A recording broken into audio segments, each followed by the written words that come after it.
Good evening class. कल discuss किया था हम लोगों ने संविधान का पार्ट 1। आज डिस्कस करने जा रहे हैं संविधान का पार्ट 2। तो उसमें जो चल रही थी संविधान सभा।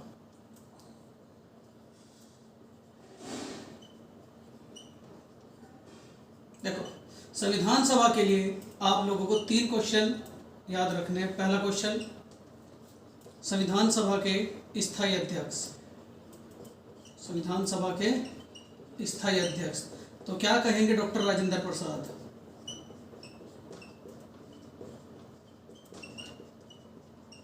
एक याद रखोगे, अस्थायी अध्यक्ष।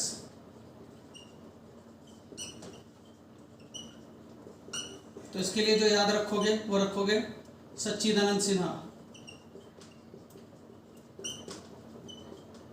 और तीसरा जो मोस्ट इंपॉर्टेंट क्वेश्चन है, संविधान सभा के संवैधानिक सलाहकार। ये अध्यक्ष नहीं थे, ये संवैधानिक सलाहकार। तो क्या कहोगे? BN राव। BN राव बहुत ही मोस्ट इंपॉर्टेंट नेम संविधान बनाने के लिए। तो अब पहले जो डिस्कस करेंगे, पहले इसी कैंडिडेट के बारे में डिस्कस करेंगे। किसके बारे में? BN राव के बारे में। तो BN राव, पूरा नाम बेनेगल नरसिंह राव। बेनेगल नरसिंह राव। पहली बात, जन्म मंगलोर, कर्नाटक। तीसरी बात, संविधान का प्रारूप तैयार किया।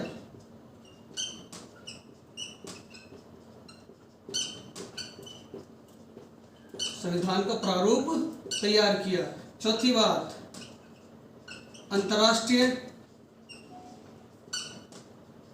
न्यायालय कहाँ पड़ता है? द हैग, नीदरलैंड में भारत के पहले जज।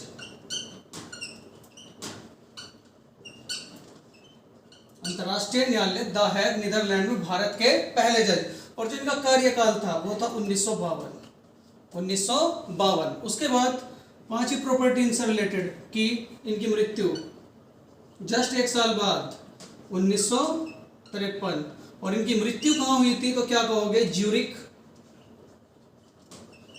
स्विट्जरलैंड।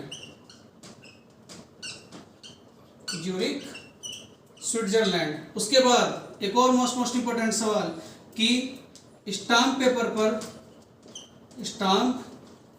पेपर पर इनका चित्र आया तो कब आया था? 1987। सातवीं बात, इन्हीं के जीवन से रिलेटेड, बर्मा का संविधान। बर्मा का संविधान लिखा। तो ये जो कुछ बातें थी ये किसके जीवन से रिलेटेड थी? तो आप क्या कहोगे? BN राव। पहली बात, इनका पूरा नाम क्या था? बेनेगल नरसिंह राव। इनका जन्म कहाँ हुआ था? मंगलोर, कर्नाटक। संविधान का प्रारूप इन्होंने तैयार किया था। उसके बाद अंतर्राष्ट्रीय न्यायालय द हैग, नीदरलैंड में भारत के पहले जज। और इनका जो कार्यकाल था तो क्या कहोगे? 1952। और इनकी मृत्यु कब होगी थी? जस्ट 1 साल बाद, कब? 1953 में। और इनकी जो मृत्यु हुई थी वो कहाँ हुई थी? Zurich, Switzerland. उसके बाद स्टाम्प पेपर पर जो इनका चित्र आया था वो कब आया था? 1987। और बर्मा का संविधान बनाने में इनकी प्रमुख भूमिका रही है। उसके बाद आगे, संविधान के लिए 2 व्यक्ति जिनका रोल संविधान बनाने के लिए बहुत ही महत्वपूर्ण रहा। तो 2 व्यक्ति हैं। वैसे तो बहुत सारी व्यक्ति हैं, लेकिन जो ये 2 व्यक्ति जिनका नाम अहम रोल से अदा किया जाता है। पहले कैंडिडेट कौन? BN राव। इनसे रिलेटेड जो क्वेश्चन पुट अप किए जाते हैं वो याद रखोगे आप लोग। पहला कैंडिडेट कौन? BN राव। दूसरा कैंडिडेट कौन? भीमराव अंबेडकर।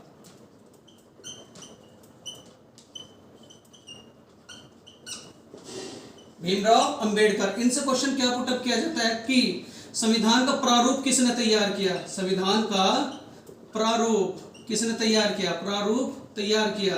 तो किसने तैयार किया था? तो क्या कहोगे? BN राव। ये डायरेक्ट क्वेश्चन पुट अप किया जाता है और मैक्सिमम स्टूडेंट इस क्वेश्चन को गलत कर देते हैं। तो क्या कहोगे? संविधान का प्रारूप किसने तैयार किया था? तो क्या कहोगे? BN राव। और उसके बाद संविधान लिखा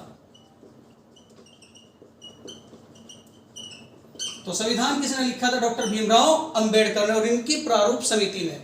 संविधान किसने लिखा था? डॉक्टर भीमराव अंबेडकर ने, और इनकी किसने? प्रारूप समिति ने। तो थोड़ा सा डिस्कस करेंगे प्रारूप समिति के बारे में। प्रारूप समिति, कुल व्यक्ति तो क्या कहोगे? 7। कुल व्यक्ति क्या कहोगे? 7। यानी कि समिति के अंतर्गत टोटल कितने व्यक्तियों को रखा गया था? तो क्या कहोगे? 7। पहला क्वेश्चन। दूसरी बात, इसके अध्यक्ष कौन थे? डॉक्टर भीमराव अंबेडकर।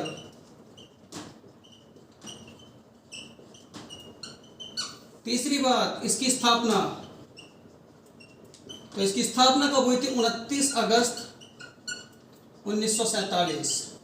29 अगस्त 1947। और इस समिति ने जो अपनी रिपोर्ट पेश की थी, रिपोर्ट पेश की, तो रिपोर्ट पेश के लिए क्या याद रखोगे आप लोग? 21 फरवरी 1948। 21 फरवरी 1948। उसके बाद संविधान का आंशिक भाग, संविधान का आंशिक भाग, ठीक। अगर उसके बाद संविधान के लिए कुछ महत्वपूर्ण बातें जो आप लोगों को याद रखनी है, महत्वपूर्ण बातें। पहली बात, संविधान आंशिक रूप से कब लागू हुआ? बहुत पूछा जाता है क्वेश्चन। संविधान आंशिक रूप से लागू, तो क्या कहोगे? 26 नवंबर 1949। 26 नवंबर 1949। और जब ये संविधान लागू हुआ तो टोटल जो आर्टिकल लागू हुए थे, टोटल आर्टिकल कितने लागू हुए थे? 16। टोटल आर्टिकल कितने लागू हुए थे? 16। उसके बाद जैसे ही आपका आंशिक संविधान लागू होता है तो 24 जनवरी 1950, 24 जनवरी 1950 यहां क्या स्थिति हुई थी कि संविधान की प्रतिलिपि पर टोटल कितने कैंडिडेटों ने हस्ताक्षर किए थे? तो क्या कहोगे? 284। टोटल कितने कैंडिडेटों ने हस्ताक्षर किए थे? तो क्या कहोगे? 284। और उस प्रतिलिपि पर जो सबसे पहले हस्ताक्षर किए थे, पहले हस्ताक्षर, तो क्या कहोगे? JL नेहरू। JL नेहरू। और डॉक्टर भीमराव अंबेडकर ने जो संविधान थमाया था वो किसके हाथ में थमाया था? तो क्या कहोगे? डॉक्टर राजेंद्र प्रसाद। यानी कि 2 क्वेश्चन। पहला सवाल कि पहले हस्ताक्षर किसने किए थे? तो क्या कहोगे? जवाहरलाल नेहरू। और डॉक्टर भीमराव अंबेडकर ने जो संविधान की प्रतिलिपि थमाई थी वो किसके हाथ में थमाई थी? तो क्या कहोगे? डॉक्टर राजेंद्र प्रसाद। उसके बाद संविधान जो पूर्ण रूप से लागू हुआ था, तो कब लागू हुआ था? 26 जनवरी 1950। और जब 26 जनवरी 1950 में हमारा संविधान लागू हुआ तो उसमें 3 बातें याद रखोगे। पहली बात, भाग, तो भाग क्या कहोगे? 22। उसके बाद अनुसूची, तो अनुसूची क्या कहोगे? 8। उसके बाद आर्टिकल, तो आर्टिकल क्या कहोगे? 395। आर्टिकल क्या कहोगे? 395। पहली बात कि आंशिक रूप से संविधान कब लागू हुआ? तो क्या कहोगे? 26 नवंबर 1949। और उसके बाद जब 26 नवंबर 1949 को भारत का संविधान लागू हुआ तो टोटल कितने आर्टिकल लागू हुए थे? तो क्या कहोगे? 16। उसके बाद आगे की जो प्रक्रिया हुई 24 जनवरी 1950 में, 24 जनवरी 1950 में टोटल संविधान की प्रतिलिपि पर टोटल 284 कैंडिडेटों ने हस्ताक्षर किए थे। उन हस्ताक्षरों में जो सबसे पहले हस्ताक्षर किए थे तो किसने किए थे? जवाहरलाल नेहरू ने। और जो प्रतिलिपि थमाई थी डॉक्टर भीमराव अंबेडकर ने, वो किसके हाथ में थमाई थी? तो क्या कहोगे? डॉक्टर राजेंद्र प्रसाद। और भारत का पूर्णतः संविधान कब लागू हुआ था? तो क्या कहोगे? 26 जनवरी 1950। 26 जनवरी 1950। और जब ये संविधान लागू हुआ तो उसमें टोटल भाग कितने थे? 22। अनुसूची कितनी थी? 8। और टोटल आर्टिकल कितने थे? 395। और अगर वर्तमान की बात करें तो वर्तमान में संविधान में टोटल भाग 25। टोटल भाग 25, अनुसूची 12, आर्टिकल क्या कहोगे? 470। संशोधन बहुत आता है पेपर में कि अभी तक संविधान में टोटल कितने संशोधन हो चुके हैं? तो क्या कहोगे? 105। टोटल कितने संशोधन हो चुके हैं? 105। तो दोबारा रिपीट करते हैं। वर्तमान में जो आपका 26 जनवरी 1950 को संविधान लागू हुआ था उसमें कितने आर्टिकल थे? तो क्या कहोगे? 395। भाग कितने थे? 22। और अनुसूची क्या कहोगे? 8। लेकिन जो वर्तमान का संविधान है उसमें टोटल भाग कितने? 25। अनुसूची कितनी, क्या कहोगे 12, और आर्टिकल कितने 470, और उसके बाद संशोधन कितने, तो क्या कहोगे 105। अगर आप इसका स्क्रीनशॉट लेना चाहें तो स्क्रीनशॉट ले सकते हैं। उसके बाद कुछ और महत्वपूर्ण बातें।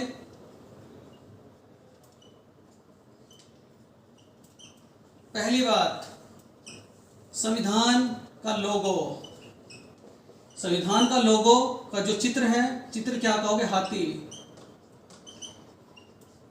संविधान की भाषा, तो भाषा दो भाषा है, क्या कहोगे हिंदी भी, तो क्या कहोगे अंग्रेजी भी। क्या कहोगे हिंदी भी और क्या कहोगे अंग्रेजी भी। उसके बाद तीसरी बात, कुल खर्च, तो क्या कहोगे 6.4 करोड़ रुपए लगभग।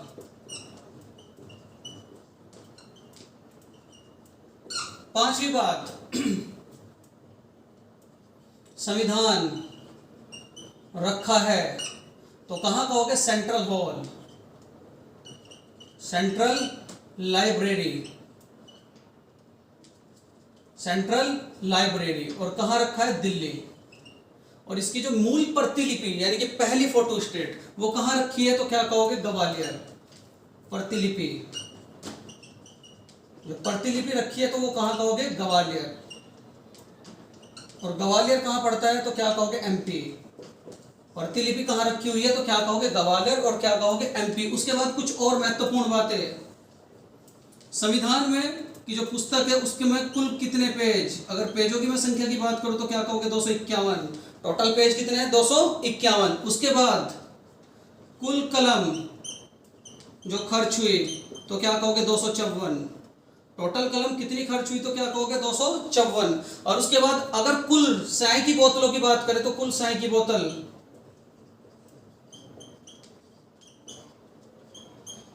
तो तब भी क्या कहोगे 254। और अगर पेन की बात करें जो उसकी निब थी, तो निब का जो नंबर था पेन का जिससे संविधान लिखा गया था, तो क्या कहोगे 330। 330। संविधान से रिलेटेड कुछ और इंपॉर्टेंट पॉइंट देखो। पहली बात, संविधान की जो प्रतिलिपि तैयार की है, प्रतिलिपि तैयार की है, तो क्या कहोगे प्रेम विहारी रायजादा। प्रेम विहारी रायजादा, इनका जन्म कहाँ हुआ था, दिल्ली में। तो जो इसकी प्रतिलिपि तैयार की है, मतलब कि जो हाथों से लिखा है वो किसने लिखा है, प्रेम विहारी रायजादा। उसके बाद जो डिजाइनिंग तैयार की है, डिजाइनिंग यानी कि प्रत्येक पेज पर जो डिजाइनिंग तैयार की है वो किसने तैयार की है, तो क्या कहोगे नंदलाल घोष। नंदलाल घोष। और उसके बाद अगर मैं ये कहूं कि जो संविधान की पुस्तक में उसमें टोटल वजन कितना, तो पुस्तक का वजन तो क्या कहोगे 3.75 किलोग्राम। 3.75 किलोग्राम। ठीक। उसके बाद कुछ और महत्वपूर्ण बातें,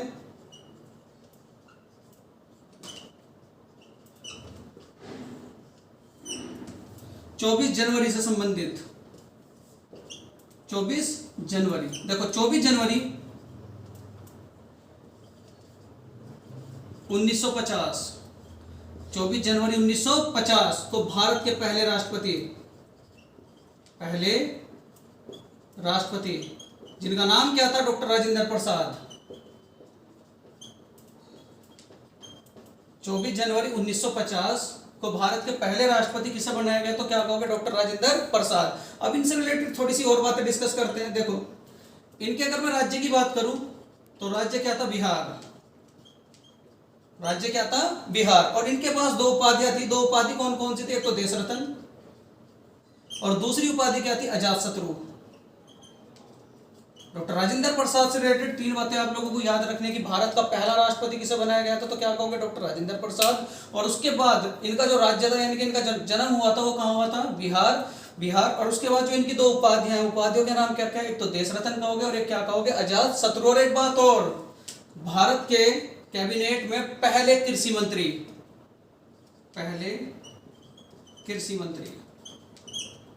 कौन थे? डॉक्टर राजेंद्र प्रसाद। ये चार बातें डॉक्टर राजेंद्र प्रसाद के जन्म से रिलेटेड हैं। पहली बात क्या कहोगे? इनका राज्य क्या था? बिहार। उसके बाद दूसरी बात क्या कहोगे? उनके पास दो उपाधियां थी। दो उपाधियों का नाम क्या क्या था? पहले उपाधि का नाम देश रत्न और दूसरी उपाधि का नाम क्या था? अजातशत्रु। और एक बात इनसे रिलेटेड याद रखोगे, वो क्या कि पहली कैबिनेट में कृषि मंत्री किसे बनाया गया था? तो क्या कहोगे? डॉक्टर राजेंद्र प्रसाद। अब थोड़ा सा डिस्कस करेंगे डॉक्टर भीमराव अंबेडकर जी के बारे में।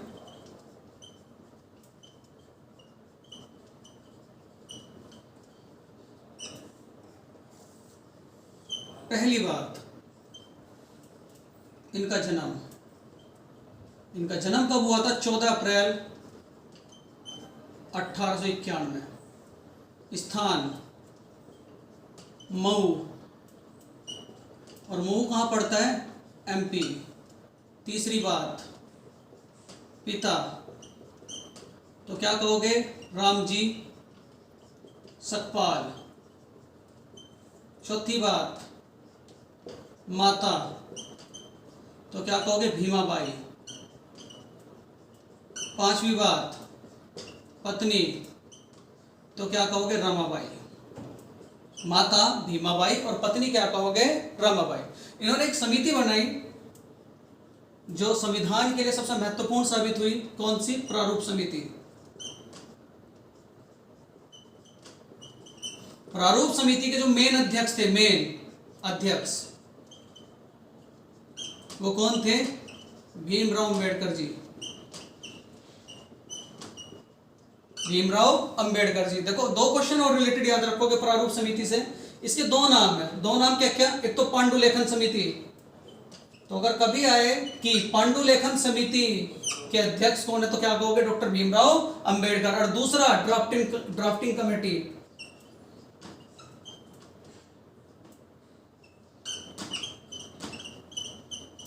दूसरा क्या कहोगे? Drafting committee. देखो इस प्रकार आप लोगों ने देखा कि प्रारूप समिति के दो अन्य नाम क्या क्या है? पहला क्या कहोगे? पांडुलेखन समिति। और दूसरा क्या कहोगे? Drafting committee. और अपने आप में खुद ही क्या है वो? प्रारूप समिति। इसके अध्यक्ष कौन थे? तो क्या कहोगे? डॉक्टर भीमराव अंबेडकर जी। इनसे रिलेटेड कुछ और पॉइंट। मृत्यु 6 दिसंबर 1956, दिल्ली। 6 दिसंबर 1956। उसके बाद इनका समाधि स्थल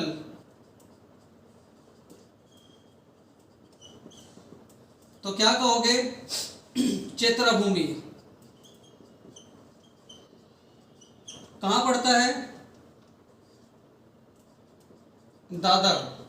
कहां पड़ता है? दादर। और दादर किसके समीप पड़ता है? महाराष्ट्र। तो अधिकतर क्वेश्चन में अगर कभी पूछा जाए कि चैत्रा भूमि कहां है, तो क्या कहोगे? महाराष्ट्र। उसके बाद देखो एक सवाल और पुटअप किया जाएगा कि इनका जो दाह संस्कार किया था तो किसने किया था? तो क्या कहोगे? दाह संस्कार तो क्या कहोगे? भदंत आनंद। भदंत आनंद। और कौन सी क्रिया भूमि से? तो क्या कहोगे? बोध। तो ये कुछ बातें थी किनसे रिलेटेड? डॉक्टर भीमराव अंबेडकर जी से रिलेटेड। और एक क्वेश्चन और, आठवीं बात कि भारत रत्न मिला, मरणोपरांत भारत रत्न मिला, तो क्या कहोगे? 1990। 1990। ये कुछ बातें थी किनसे रिलेटेड? डॉक्टर भीमराव अंबेडकर जी से रिलेटेड। तो क्या कहोगे? इनका जन्म कब हुआ था? तो क्या कहोगे? 14 अप्रैल 1891। कहां हुआ था? तो क्या कहोगे? मऊ में। इनके पिताजी का नाम क्या था? तो क्या कहोगे? रामजी सकपाल। इनकी माताजी का नाम क्या था? तो क्या कहोगे आप लोग? भीमाबाई। पत्नी का नाम क्या था?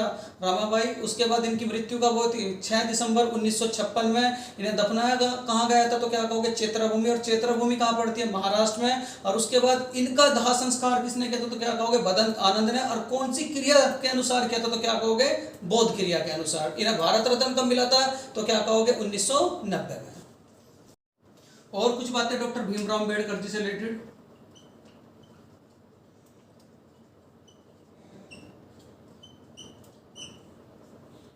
पहले कानून मंत्री।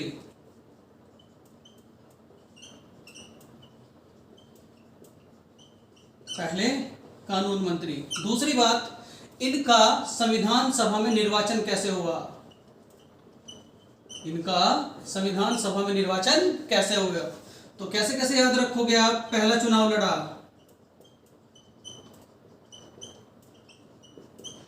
कहां से? मुंबई, हार गए। दूसरा चुनाव लड़ा,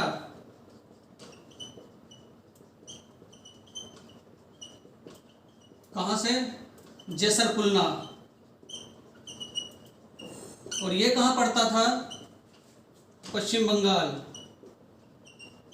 लेकिन जैसे ही पाकिस्तान आज़ाद हुआ, पाकिस्तान आज़ाद कब हुआ था? 14 अगस्त 1947। जैसे ही पाकिस्तान आज़ाद होता है तो ये जो जैसरकुलना है ये किसके पास चला जाता है? पाकिस्तान के पास। फिर डॉक्टर भीमराव अंबेडकर ऐसे ही रह जाते हैं। फिर उसके बाद जो आपके BN राव हैं वो डॉक्टर राजेंद्र प्रसाद से कहते हैं कि यदि डॉक्टर भीमराव अंबेडकर को संविधान सभा में शामिल ना किया गया तो संविधान लिखा जाना असंभव है। तो अब उसके बाद क्या प्रक्रिया होती है कि ये फिर तीसरा चुनाव लड़ते हैं, कहां से? मुंबई से। और मुंबई से जब ये तीसरा चुनाव लड़ते हैं तो अब एक सवाल ये उठता है कि मुंबई से जब इन्होंने चुनाव लड़ा तो स्थान खाली किया, तो क्या कहोगे? MR जैकर।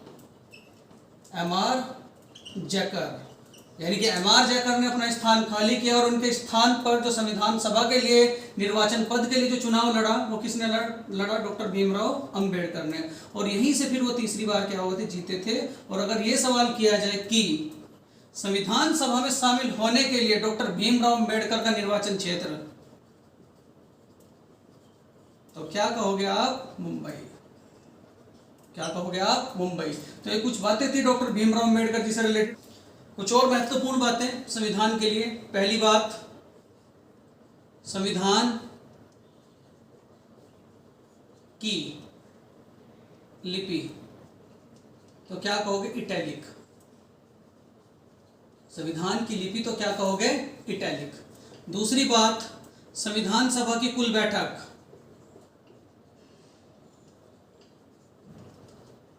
कुल बैठक तो क्या कहोगे? 11। तीसरी बात, कुल बहस, कुल बहस तो क्या कहोगे? 114 दिन। चौथी बात, समय, संविधान को बनाने में टोटल समय कितना लगा? तो क्या कहोगे? 2 वर्ष 11 माह 18 दिन। 2 वर्ष 11 माह और क्या कहोगे? 18 दिन। उसके बाद पांचवी बात,